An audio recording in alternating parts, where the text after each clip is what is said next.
Young people discuss Europe. The Young European Professionals, or YEPs for short, want to actively participate in and shape the European Union. They volunteered for a program run by Germany's Federal Agency for Civic Education, during which they share their knowledge and ideas about Europe with their peers. They're enthusiastic Europeans, but Wir wollen keine blinde Begeisterung. Wir wollen eine reflektierte Begeisterung. we don't want unthinking enthusiasm. We want thoughtful enthusiasm. An enthusiasm for making things better in Europe. It's not about questioning the idea of Europe altogether. It's about pointing out that Europe has its advantages, but that it's not perfect. What we have here with the EU is great, but not everything about it is good. Aber vielleicht läuft nicht alles so gut. Things may not always be great, but a lot of the European Union works better than people think. And yet public perceptions are often dominated by prejudice. That's why the YEPs are motivated to answer the questions of their peers in schools. Was ich jetzt so rausgehört habe, ist eben, dass es da eigentlich sehr, sehr unterschiedlich ist. What I understood from what I heard today is that people are often very radical or know nothing at all. It's not about them not knowing enough. They're not interested in politics at all. Wirklich für die Politik bisher interessiert haben. Die Europäische Union ist langfristig. The EU can only work in the long term if this process of European unity is democratically legitimized.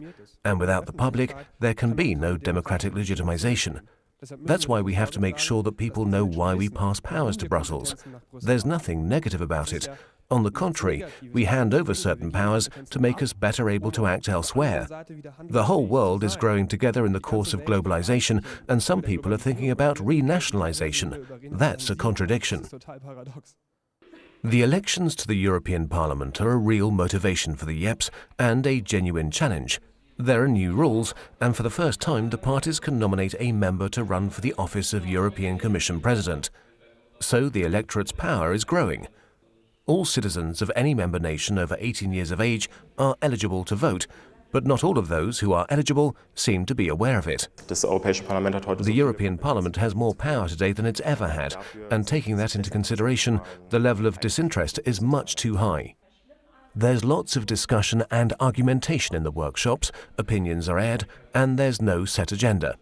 The peer-to-peer method, as it's known, is one of the YEP's recipes for success. The visits they pay to schools are not lectures, they're encounters. We give young people the whole range of possible opinions and stances, and it's up to them to decide what position they then adopt. Decide what you think, but use your freedom of opinion to make a decision. It's the YEP's credo, and perhaps many people in the EU make far too little use of their freedoms. I think it's much better to argue about the ingredients of toffees than smash each other's doors down with tanks.